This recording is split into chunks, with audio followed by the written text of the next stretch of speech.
Então Deus chega, enxerga, e por ele enxergar, não é o que ele viu na prática, é a sondagem do coração, não é isso?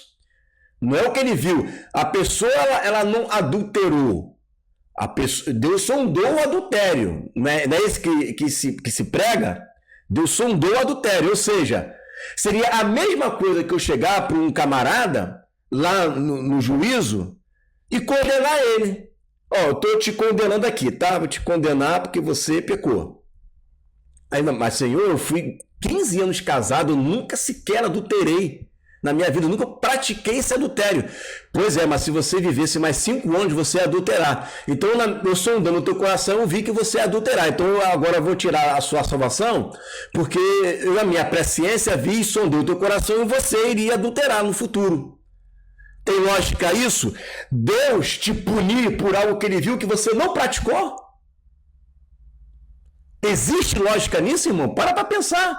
Pois é isso que estou ensinando. Deus está punindo, sondando. A sondagem do coração é que está determinando o que ele vai fazer ou não. E não a prática em si.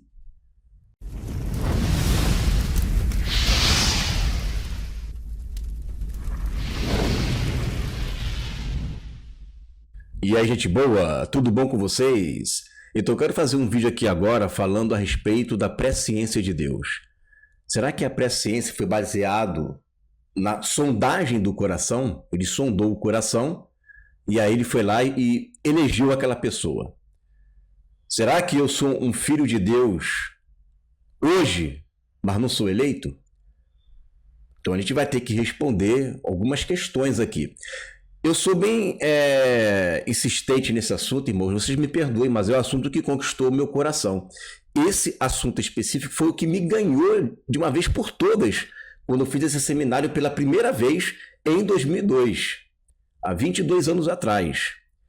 Então, nesses 22 anos que eu estudo, esse tema, não no viés calvinista e nem no viés arminiano, porque ambos não conhecem o reino de Deus, e por não conhecerem o reino, eles tinham uma interpretação errada, porque todos os dois eram amilenistas.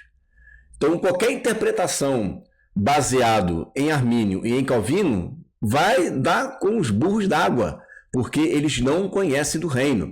Então, eu tive que pegar informações de pessoas que conhecem do reino.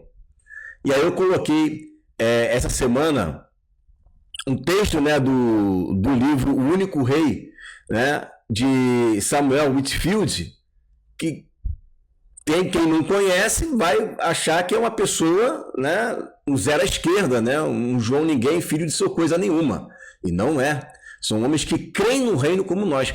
Então a gente tem que parar para ouvir opiniões de pessoas que creem no reino como nós. São dessas pessoas que nós temos que parar para ouvir. E eu já fiz muitas lives aqui baseadas em livros de pessoas que creem como nós. Já fiz live aqui sobre o livro Manual de Escatologia, onde vai falar sobre as duas escolas de Antioquia, de Alexandria, escola milenarista, milenista, de onde surgiu. Já fiz live aqui sobre o livro 1000 Anos com Jesus. Irei fazer em breve uma live sobre esse livro, né, O Único Rei, tá, de Samuel Whitfield, falando sobre esse assunto. Vou fazer depois uma live sobre esse assunto aqui, de David Slyker, David Slyker, Fim dos Tempos Simplificado, Templo de Ezequiel, Restauração de Israel. O assunto não está restrito a um grupo de pessoas. Quando a gente fala que Deus está restaurando a sua palavra para muitas pessoas, para várias pessoas, isso é real. Uns colocam em livro, outros colocam no YouTube, mas Deus está usando. Então, uma palavra não está presa a uma pessoa só. Ele não está revelando apenas uma pessoa só. Fora os textos da patrística. Os textos da patrística, ele também apontam para uma predestinação conforme nós cremos. Então, não é algo que é novo, tá? É algo que já é antigo. Deus está restaurando e não reformando. Mas eu quero ler aqui com vocês alguns textos bem rapidamente. Não vou me deter neles, né? Deixa eu pegar aqui o certo aqui. Qual é o certo aqui? Beleza. Não vou me deter neles dando muitas explicações. Eu quero focar no tema proposto aqui, que foi colocado no título do vídeo, tá? Mas eu quero que você entenda o seguinte, olha só. Os judeus tinham a consciência que o nome deles poderiam ser riscados deste livro, né? Deixa eu só tirar meu nome aqui. Depois eu ajeito e boto lá embaixo, porque eu fico sumindo aqui, cara. Tá. Ó, assim tornou-se Moisés ao Senhor e disse: ora, este povo cometeu grande pecado, fazendo para si deuses de ouro. Agora, pois, perdoa o seu pecado, senão risca-me, peço-te, do teu livro que tens escrito. Então, Moisés tinha uma revelação de um livro. Os calvinistas vão chamar esse livro aqui de um livro dos vivos, não é livro da vida. Por quê? Porque é apenas um livro daqueles que vivem. Se for assim, qualquer pessoa que pecar tem que morrer, então. Pecou, morreu. Já que desse livro aqui se restringe a pessoas que estão vivas. Aí quando a pessoa ela morre, aí é porque foi riscado o nome, né, dela. Mas a morte natural, não a segunda morte. Então, se é assim, qualquer pessoa que morrer é porque o nome dela foi riscado do livro dos vivos. Seja santo, que é o que ele está falando aqui, eu só vou riscar quem pecar contra mim. Mas todas as pessoas morrem. Todos morrem. Esse é o destino daqueles, né, que não serão glorificados vivos. Vão ter que morrer. E aqui o texto é claro, eu só vou matar quem eu riscar do meu livro. É uma punição, aqui é uma punição. E aí a gente vê pessoas que são santas, mas Deus vai lá e tira a vida dos santos. E aí, como é que fica então essa explicação? Então não tem lógica esse texto ser aplicado para uma morte natural. Houve uma morte natural, mas houve uma morte espiritual primeiro, tá? Então disse a Moisés: aquele que pecar contra mim, que é a morte espiritual, a este riscarei do meu livro. Correto? Então já vi uma ciência desse livro aí. Salmo 69, 27, 28. Acrescenta iniquidade a iniquidade deles e não entram na tua justiça, sejam riscados do livro da vida ou do livro dos vivos, só que a palavra vivos e vida é a mesma coisa. Não muda, não tem diferença na ortografia, tá? E não seja escrito com os justos. Tá? Então, ó, esses tipos de pessoa terão seus nomes riscados. Então você vê que o nome está lá, só que o nome é riscado. E é uma revelação tem muita penumbra ali ainda, né? Você não vê clareza, mas no Novo Testamento você vê clareza. E aí, ó, na revelação do Novo Testamento, entendemos que só o sacerdócio real tem os seus nomes escritos no livro da vida. A Universal Assembleia e a Igreja dos Primogênitos, que estão escritos nos céus. Ponto. Quem tem o nome escrito no livro da vida? Tem mais textos, tá bom? São os primogênitos, são os filhos de Deus, são os irmãos de Jesus. São os que receberam o Espírito do Filho. Quem são os primogênitos? Quem são os filhos? Quem são os que receberam o Espírito? Aí você lê lá em Romanos capítulo 8, vai dizer, né? Aos que de antemão conheceu, também os predestinou e os chamou, né? E os glorificou para que ele seja... para que eles sejam conforme a imagem do seu filho, a fim de que ele seja o primogênito dentre muitos irmãos. Então, quem são os irmãos de Jesus? São aqueles que têm o seu nome escrito no livro da vida. Quem são esses que têm o seu nome escrito no livro da vida? São os que o Senhor conheceu antes da fundação do mundo. Então vamos continuar lendo aqui, ó. Mas não vos alegreis, porque se vos sujeitem os espíritos, ou seja, um ato espiritual, a pessoa está expulsando demônios, só expulsa o demônio que recebeu o poder. Alegrai-vos antes por estarem os vossos nomes escritos nos céus. Então, os nossos nomes escritos nos céus, vossos nomes escritos ou arrolados nos céus, é a mesma coisa, são palavras dirigidas aos filhos de Deus.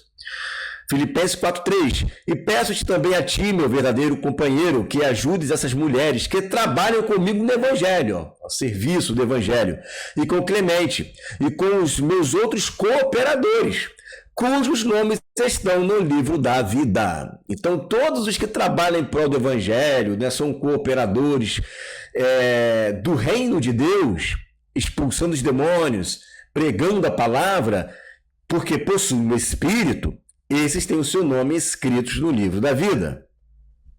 A Nova Jerusalém, que também é a noiva do Cordeiro, é composta apenas do sacerdócio real. Olha aí, Apocalipse 21:9. E veio a mim um dos 7 anjos que tinham as 7 taças cheias das últimas 7 pragas, e falou comigo dizendo: vem mostrar-te-ei a esposa, a mulher do Cordeiro. Muito bem. Então, o que nela tinha, o que continha nela, dentro da cidade? Por que ela é chamada de esposa, de mulher, de noiva? Apocalipse 21:27.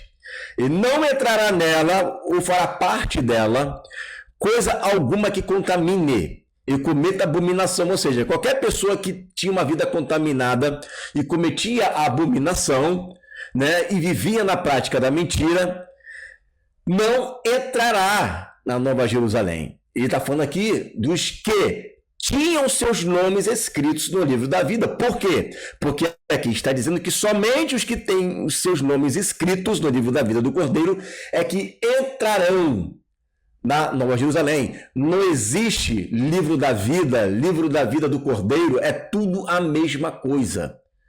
Não há 2 livros diferentes, é um livro só. O Apocalipse 3:12. A quem vencer, ou ao que vencer, eu farei coluna no templo de meu Deus, e dele nunca sairá, e escreverei sobre ele o nome do meu Deus e o nome da cidade do meu Deus, a Nova Jerusalém. Ou seja, ele será uma Nova Jerusalém. Entende? Por quê? Porque ele faz parte da cidade. Por que ele faz parte dessa cidade física? Porque ele é filho desta cidade. Ele nasceu do alto, tão quão alto está a Nova Jerusalém. Quem nasceu na cidade da terra, que está aqui na terra, é filha da Jerusalém terrena. Quem nasceu do alto é filha da Jerusalém do alto. Por isso, ele recebe esse nome, Nova Jerusalém, por fazer parte dessa cidade. Por isso, quem olha para a igreja, olha para Nova Jerusalém. Quem olha para Nova Jerusalém, olha para a igreja. Quem olha para a cidade, olha para pessoas. Quem olha para pessoas, olha para a cidade. Entendeu? Mas uma coisa é a cidade, outra coisa é a pessoa. Mas os dois se fundem num só, porque uma é a mãe e o outro é a filha. Então, a Nova Jerusalém só entra nela quem nasceu de novo. Essa é a ideia do texto. Por isso que todas as palavras voltadas para a questão da Nova Jerusalém, o nome escrito no livro da vida, são para os filhos de Deus. Daí se dá a entender clarissimamente que a Nova Jerusalém não pode descer no reino milenar, justamente porque as nações vão entrar em Jerusalém. E a Bíblia é clara, está muito claro isso daí, dizendo que só entra na Nova Jerusalém e só faz parte da Nova Jerusalém quem é igreja, quem faz parte do corpo de Cristo. Somente os que compõem o corpo de Cristo serão escritos neste livro. O que vencer será vestido de vestes brancas, e de maneira nenhuma arriscarei o seu nome do livro da vida. Entendeu? Então, ó, isso aqui não é um blefe de Jesus. Jesus não está fazendo um blefe, tá? Olha, só quem vencer, né, é que será vestido de vestes brancas, e eu não vou riscar, hein? Ele jamais ia usar uma palavra dessa de não riscar, se ele risca, se ele está dizendo o que vencer.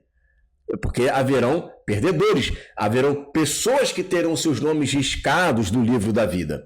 E confessarei o seu nome diante de meu Pai e diante dos seus anjos. Muito bem, mais um texto, Daniel 12:1-2. Naquela ocasião, Miguel, o grande príncipe que protege o seu povo, se levantará, haverá um tempo de angústia como nunca houve desde o início das nações, até então, ou seja, a grande tribulação. Mas naquela ocasião, o seu povo, todo aquele cujo nome está escrito no livro Lembra? Ainda que a sua descendência seja como a areia do mar, os remanescentes é que serão salvos, né? E quem são esses remanescentes que serão salvos ali, né? E nesse texto específico está falando dos que estão enxertados na oliveira. Então é a igreja, judeus eleitos da graça, que tem os seus nomes escritos no livro da vida. Tá? Será liberto, multidões que dormem no pó da terra acordarão, uns para a vida eterna, e na segunda ressurreição, outros para a vergonha e para o desprezo eterno. Está falando daqueles que serão condenados, beleza? Bom, mas o fato é que você está entendendo que o livro da vida está sendo direcionado aos santos, aos que fazem parte da igreja, beleza?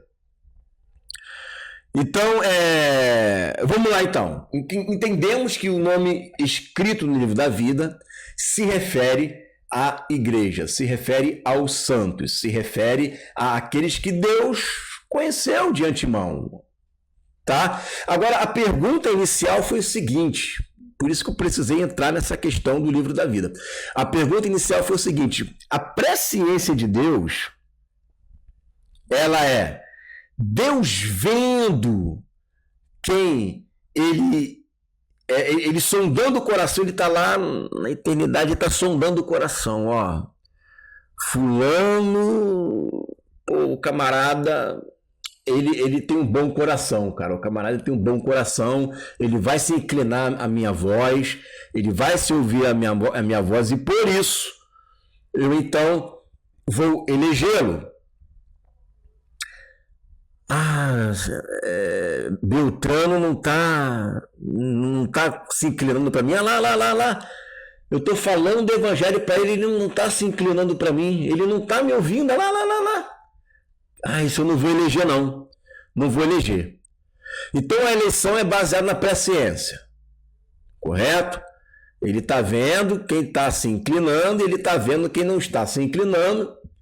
Partindo desse princípio, baseado naquilo que ele viu no seu interior, na sua mente, no seu coração, ele foi lá e decidiu o que fazer.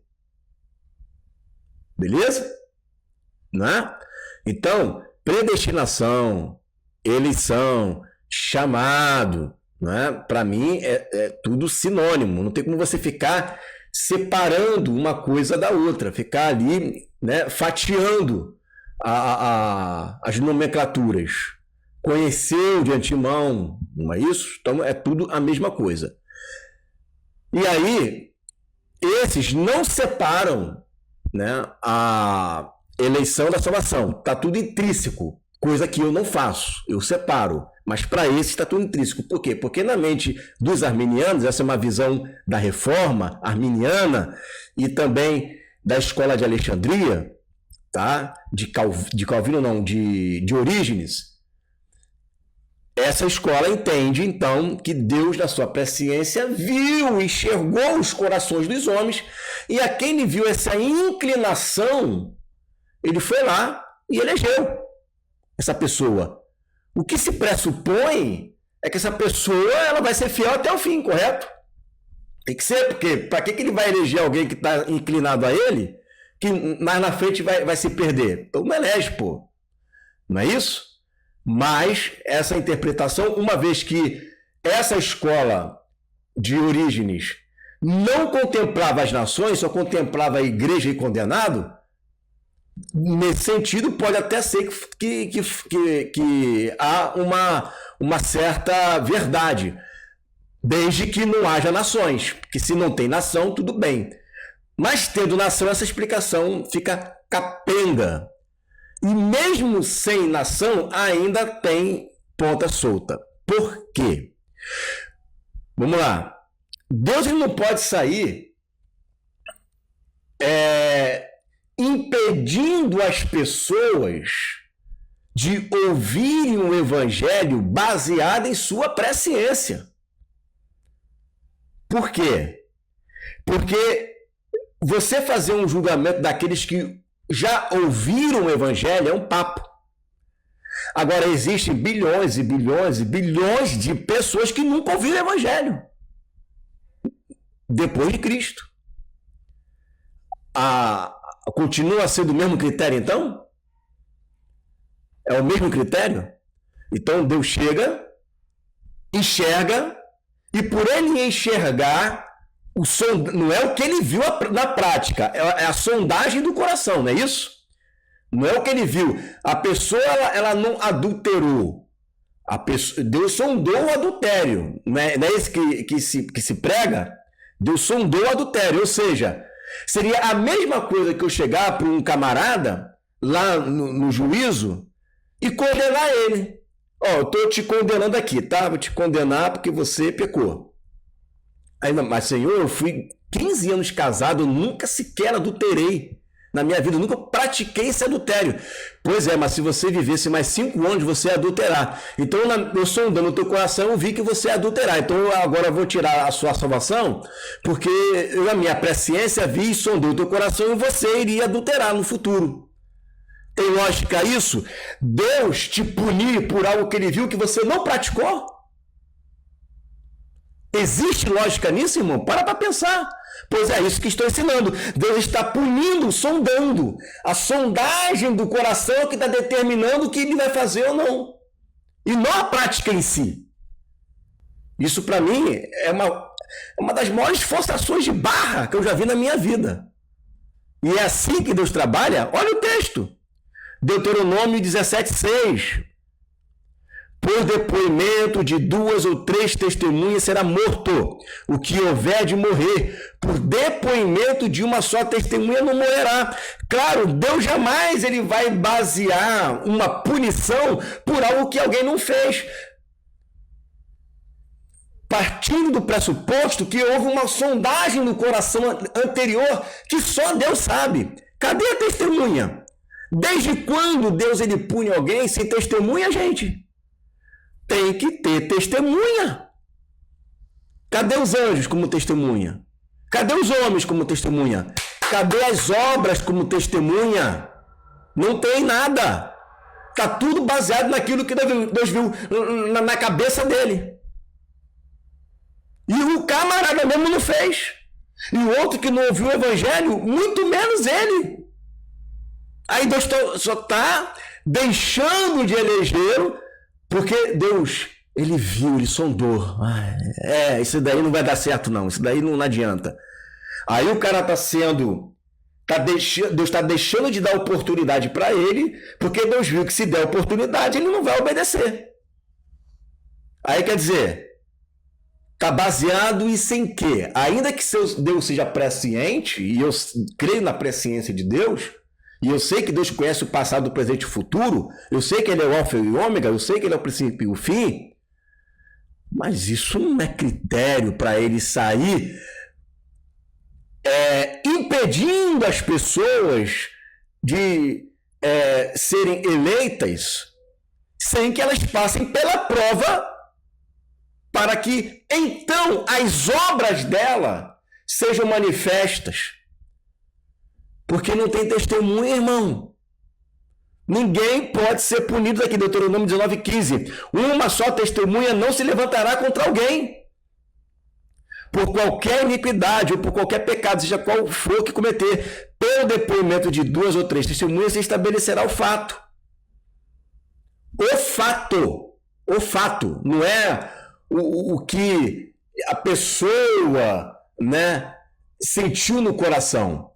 Ainda que Deus visse, por exemplo, Faraó, Deus falou para Moisés, olha, ele vai endurecer o coração, Moisés, ele não vai entregar o povo, ele não vai liberar o povo para ir para o deserto. Mas ele teve que fazer isso. Ele teve que manifestar na carne, não é isso que está escrito lá em Coríntios, que o Senhor julgará naquele dia o que nós fizemos na carne. Deus jamais vai punir ou vai deixar de fazer alguma coisa contra alguém pelo simples fato de Deus antever sem que a pessoa tenha feito e nunca vai fazer. Isso é justiça? 1 Timóteo 5,19. Não aceiteis denúncia contra presbítero, senão exclusivamente sob o depoimento de 2 ou 3 testemunhas. 1 Timóteo 6,13. Exorta-te perante Deus, que preserva a vida de todas as coisas, e perante Cristo Jesus, que diante de Pôncio Pilatos fez a boa confissão. 2 Timóteo 4,1. Conjuro-te perante Deus e Cristo Jesus. 2 Timóteo 2,14, recomenda essas coisas, dá testemunho solene a todos perante Deus. Hebreus 10:28, quebrantando alguém a lei de Moisés, morre sem misericórdia, tem que quebrar primeiro. Só pela palavra de 2 ou 3 testemunhas, ou seja, houve testemunhas de que houve o fato concreto, para que a pessoa venha a ser punida. Deuteronômio 30:19. Os céus e a terra tomo hoje por testemunha contra vós. Deus, ele só pune, ou ele só emite, como emitiu aqui, né? Como ele falou, olha, a proposta de bênção e maldição, hoje que está posto para vocês, tem testemunha nos céus, os anjos e todas as hostes celestiais, e vocês na terra têm testemunha. Deus jamais vai sair punindo, sair deixando que as pessoas elas deixem de ter a oportunidade de serem reis e sacerdotes, porque nessa proposta todos têm a oportunidade, pois é, mas Deus impediu pessoas de ter essa oportunidade, seja no aborto, seja com deficiências mentais. Mas aí Deus viu, né, numa realidade alternativa, que aquela criança, irmão, esquece essa heresia. Não existe uma realidade alternativa. A pessoa que é julgada, ela é julgada daquela pessoa, e não uma realidade alternativa. Será que na realidade alternativa eu estou sendo fiel? Já pensou? Eu aqui sou fiel e nessa realidade alternativa, né, eu não sou fiel? Eu vou fazer um outro vídeo agora falando sobre os perigos dessa heresia do deísmo, que Deus não está no controle de tudo. Isso é deísmo, isso é iluminismo, isso é maçônico. São doutrinas iluministas. Membros da maçonaria que pregam o deísmo, que Deus não está no controle de tudo. Quem é que está no controle então? O diabo? O diabo faz o que ele quer? Então Deus é meio todo-poderoso, né? Então você tem que parar para meditar, irmão. Você tem que ir para pensar, para meditar. Tem que meditar. A gente não trabalha com o multiverso da loucura, não, meu irmão. Isso aqui não é um doutor estranho, não. Não existe nada disso. Então, Deus não tem um total controle aqui, mas no multiverso, nos outros mundos, nas outras dimensões, Deus tem todo o controle. Bonito isso, né? Bíblico pra caramba. Bíblico pra caramba. Aí depois vem falar mal de mim que eu uso os pais da igreja. Prefiro usar os pais da igreja do que usar Marvel como instrumento de hermenêutica. Tá de brincadeira, né? Tá de brincadeira. Vou deixar aqui algumas perguntas. E eu quero ver vocês responderem aqui nos comentários, tá? Ó, se vier com gracinha, xingando, amaldiçoando, vai ser bloqueado, vai perder tempo escrevendo. E eu bloqueio na mesma hora. Não quero nem saber. Seja inteligente na hora de comentar. Vamos lá, primeira pergunta. Escreve aqui nos comentários. Deus escolheu, segundo o que ele viu no coração, de toda a humanidade ou só dos que ouviram o evangelho? Porque nem todos têm a mesma oportunidade. Então, por exemplo, Judas. Não é? Judas foi uma pessoa que ouviu o evangelho, mas ele se apostatou. Deixou Satanás entrar no coração dele. E aí? É de um caso de Judas que ele está falando? Ou ele está falando do caso de um índio que nunca ouviu? Como é que é essa eleição? Como é que ele sondou o coração? É de toda a humanidade que ele sondou? Ou é do grupo que ouviu o evangelho? Porque se for de um grupo que ele ouviu o evangelho, então Deus, de qualquer forma, está separando pessoas. Eu vou separar um grupo para ouvir. E o outro grupo deixa para lá, vai ser nação. E esse grupo que eu separei para ouvir, está separado de qualquer jeito, aí eu vou elegendo, né, escolhendo os que aceitaram a palavra. De qualquer forma, existe uma eleição. Querendo ou não, caiu na mesma, saiu da frigideira e caiu no fogo. Tá? Deus elegeu porque sondou o coração ou porque ele viu a fidelidade? Porque se ele viu a fidelidade, então a pessoa não perde a salvação. Pronto. E aí você não sabe se você é eleito ou não. É isso que Paulo Diz nas suas cartas? Ele tem dúvida da eleição dele? Será que ele tem dúvida? Você consegue mostrar na Bíblia se ele não tem certeza da eleição dele? Né? Aí tem vários textos que mostram que, inclusive, ele chamando pessoas de eleitas no Senhor, viva ali com ele. Aí vamos lá, terceira pergunta. Existem filhos de Deus hoje que não são eleitos? Porque se a eleição é a salvação prevista, então existem pessoas que hoje são filhos de Deus, receberam o Espírito Santo, receberam a boa palavra, o dom dos mundos vindouro, e ela não é eleita. O que é eleição então, gente? O que está vinculado à eleição? Ela não é conhecida, ela não foi chamada. O que é eleição nesse caso? Ela foi escolhida quando? Porque a escolha é antes da fundação do mundo. Então, tem que ser dessa forma que você está falando. Aí eu quero entender isso daí. Existem pessoas hoje que são filhas de Deus, têm o Espírito do Filho, mas não são escolhidas, não são eleitas. Quero entender. Existem pessoas hoje que não foram eleitas, mas têm os seus nomes escritos no livro da vida? Porque Deus risca, não risca? Então tem pessoas hoje que não são eleitas da graça, Deus não elegeu, não são eleitas, mas ao mesmo tempo está com os seus nomes escritos no livro da vida hoje? Porque Deus risca, então quer dizer, até eu fico me perguntando, para que Deus escreveu então? É para servir como testemunha, não é? Olha aí como é que a testemunha é importante. Então, para servir como testemunha, Deus escreve no livro da vida, correto? Agora, para aqueles que nunca ouviram do Evangelho, que testemunha eles vão ter? A sondagem na presciência tem que ter testemunha também. Quem é a testemunha? Cadê os fatos concretos? Né? O nome escrito no livro da vida é um fato concreto. Isso é um fato concreto. No céu. E agora tem que ser exposto à luz aqui na Terra. Então, segue essa pergunta. Existem pessoas hoje com os seus nomes escritos no livro da vida, e essas pessoas, né, agora, nesse instante, nesse momento, ela não é eleita. Ela recebeu o Espírito do Filho, ele é primogênito de Deus. Ela recebeu o Espírito da ressurreição, os poderes do mundo vindouro, está lá com o nome arrolado no céu, expulsa o demônio, mas não é eleita. Quero saber. Uma outra pergunta. Por que tem pessoas que nunca tiveram seus nomes escritos no livro da vida e outros que tiveram seus nomes riscados? Qual é a diferença? Quero entender. Qual é a diferença? Por que tem gente que nunca teve o seu nome escrito, que é o que está lá em Apocalipse, em 17, Apocalipse 13, nunca tiveram seus nomes escritos no livro da vida? Nunca. E por que tem pessoas que teve e foi riscado?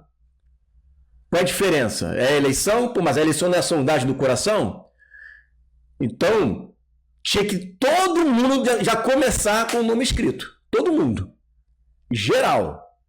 E aí vai riscando conforme a sua infidelidade, não é isso? Esse era o padrão. O padrão tinha que ser esse. Já que todos têm a oportunidade de ser, então todos já teriam que ter um nome escrito. E aí só vai riscando. Mas por que tem uns que não têm? E tem outros que teve e foi riscado? É por causa da eleição? Mas se é por causa da eleição, a eleição não foi baseada na sondagem do coração, Deus já não tevia isso? E aí segue-se as outras perguntas que eu fiz aqui, é muito importante, você pode responder elas aí, um por um. Como nós cremos a eleição? Simples e rápido. Deus, na sua soberania, escolheu pessoas para um cargo ministerial. Ponto. Todas essas pessoas que Deus escolheu para um cargo ministerial, justamente por isso que ela vai ouvir o Evangelho. Ela tem que ouvir. E ela tem que nascer. Ela não será abortada. E como que Deus ele vai levar uma pessoa para ser rei sacerdote por uma presciência, sem fato na carne? A pessoa era julgada para receber galardão pelos fatos na carne. uma criança, ainda que ela seja abortada, mas ela foi abortada na carne. Houve um assassinato ali. Ela não teve obras, mas ela foi morta na carne. Ela viveu por um momento, por meses, mas ela viveu. Diferente de um julgamento que uma pessoa nunca viveu. Eu vou te galardoar por uma coisa que você nunca fez. Eu sondei e vi que você iria fazer.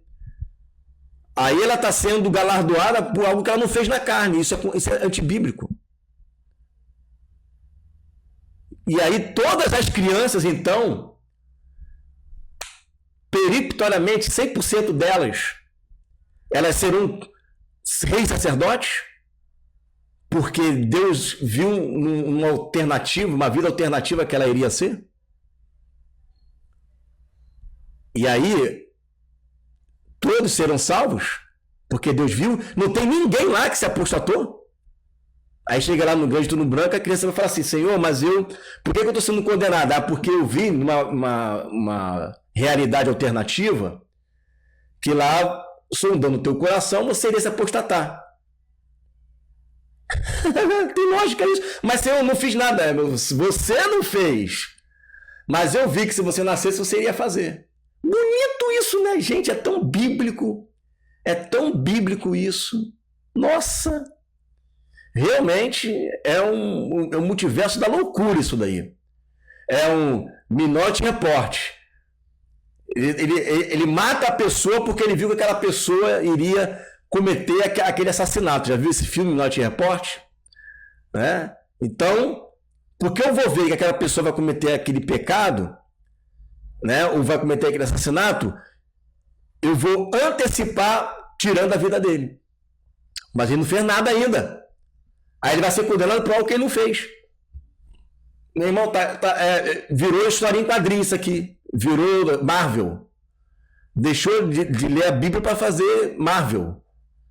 Tá de brincadeira, né? Brincadeira um negócio desse.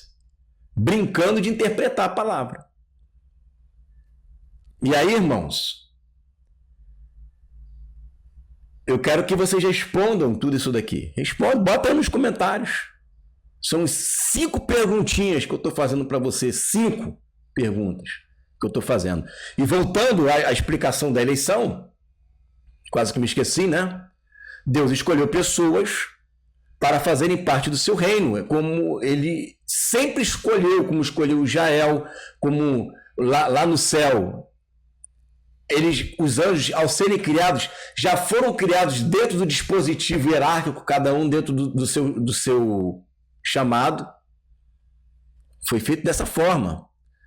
E os homens também. Aí tudo bem, né? Uma pessoa nasce, né, na Índia, no momento em que nunca tinha ouvido evangelho, aqui nas Américas, tribos aborígenes, ele não teve esse chamado. Ele vai se apresentar diante do grande trono branco e vai ser julgado pela lei da consciência, o que ele praticou na carne, aqui na vida. Ponto. Vai ser, o livro das obras, não o livro da presciência, é o livro das obras que vai ser aberto ali. E o eleito, ele vai ouvir a palavra. Ou ele vai nascer lá no Mediterrâneo, na época dos apóstolos, ou ele vai nascer aqui quando o evangelho chegar aqui. Porque quem chama a existência as pessoas é Deus, no tempo que ele quiser chamar a existência. As coisas não saem nascendo e ele fica desapercebido, não.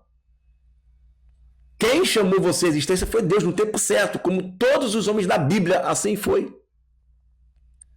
Então, aí encaixa a eleição. E a eleição não tem a ver com salvação. Deus elegeu pessoas e as pessoas que não corresponderem com o seu chamado, essas pessoas serão condenadas. Ponto. É isso. Acabou o problema. Acabou o problema. Agora, se ficar filosofando, como adoram fazer os alexandrinos, adoram filosofar, vamos filosofar, vamos filosofar, vamos filosofar, aí, meu irmão, você vai entrar nisso aqui que eu estou falando, né? Nas histórias em quadrinhos. Daqui a pouco vai chamar Jesus de Superman, né? Vai chamar, né, a igreja de Mulher Maravilha. Vai começar a viajar. Então toma cuidado com isso daí, irmão. Vai para a Bíblia. Deus escolheu, ele é um vaso escolhido. Paulo fala isso, e Paulo diz que ele, antes de ele nascer, né, ele já tinha sido escolhido por Deus para ser luz para as nações. Ele era um vaso eleito, escolhido, ele é eleito. Ele já sabia que era um eleito. Será que ele está falando que já sabia que ele era salvo? Uma vez que ele mesmo diz que poderia perder a salvação? Uma coisa não tem nada a ver com a outra. Continua nessa brincadeira aí de achar que está vinculado e vai... É só fazer as perguntas certas. Só fazer as perguntas certas que fica desnudado. Só fazer as perguntas certas. E vir com os textos. Vem com os textos, faz a pergunta certa. Por que o pré-tribulacionismo não é desbancado? Porque o nego não faz pergunta certa. O nego não tem todas as peças. Aí a pessoa vai lá e toma um sacode de um pré-tribulacionista. Ou então fica no empate. Então, se você tem os textos, tem as conexões corretas e tem as perguntas certas, aí você vai chegar a um denominador comum. Senão vai ficar nesse embate aí a vida toda. Beleza? Então escreve aqui, põe aqui a pergunta, né? Aliás, as respostas das perguntas, e aí a gente vai ver, né? Vamos ver o que você pensa com relação a isso. Porque chegar e dizer que é heresia, que eu não concordo, que isso, eu discordo disso, que eu não concordo com aquilo, meu irmão, é um papagaio. Você está sendo teleguiado aí. Agora, você chegar e dizer, eu não creio assim, eu creio dessa forma, desse jeito. Então, você tem que responder essas perguntas que foram feitas aqui. Senão, de nada adianta. Certo? Amém? Fique com essa palavra em nome de Jesus.